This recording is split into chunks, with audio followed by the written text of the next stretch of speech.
What do bread and wine mean to you?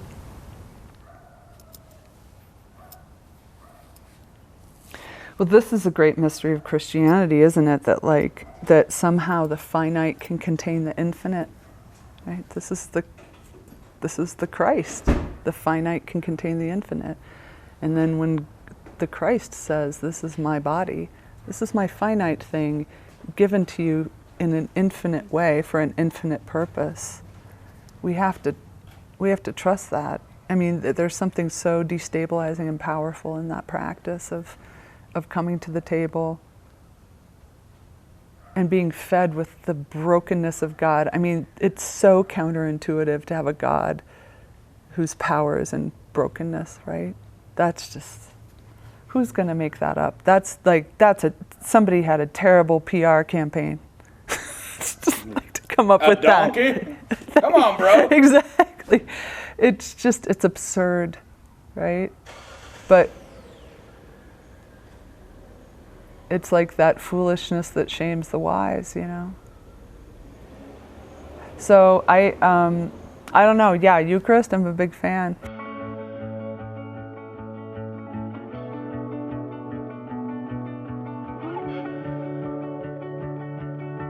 The great thing about the Eucharist is that it comes after the sermon for pastors, you know. If you screw up preaching the gospel, at least they're getting it at the table. I'm telling you, it's the best thing ever. It's such a comfort.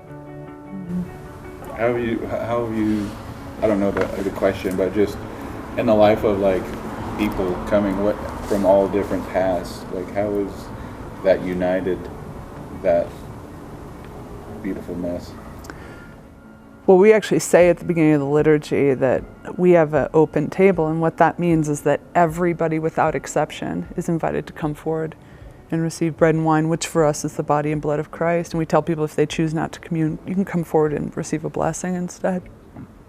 Somebody asked me, what does everyone have in common in your parish, or what unites everyone? And I was thinking, gosh, I don't think it's a doctrine.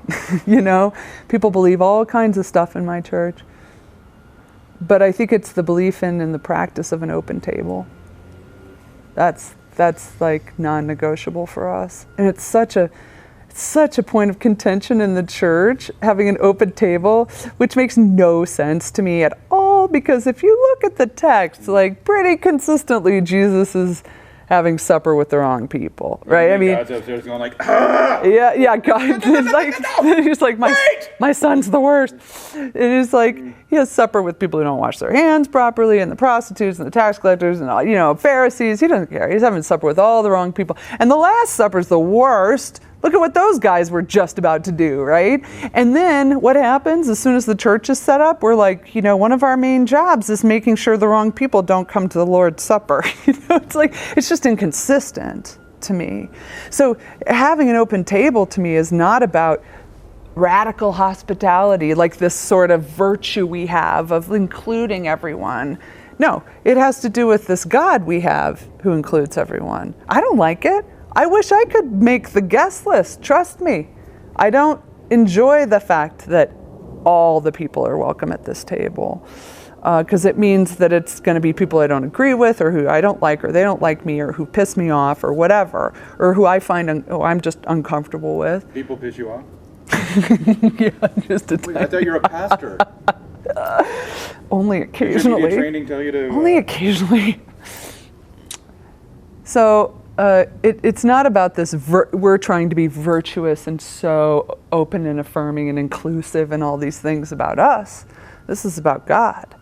So, God's inclusive. and it's like this, it is this foretaste of the feast to come. You know, my friend Heather says, church isn't perfect, it's practice, right? So you are sort of practicing this kingdom thing that Jesus set up, and it's uncomfortable and beautiful and healing and all those things. What other things do the saints need to practice? I think that we have to hear the word of God. Like I think that the people of God need to hear the word of God, because we we hear the word of Costco, we hear the word of CNN, we hear the word of Fox, we hear the word of the Dow Jones all the time. And like, we need to hear the word of God, because it's something we can't create for ourselves. The thing we need, the thing that's going to free us, is the thing we cannot create for ourselves, that word of forgiveness. And so putting ourselves in a position of hearing the word through the hymns of the church, the prayers of the church, the preaching, the meal, all of that is the word experienced, heard, tasted, sung, all of it. And it changes us, and it's essential. So even though church isn't perfect, it is practice, and it's something that forms us over time.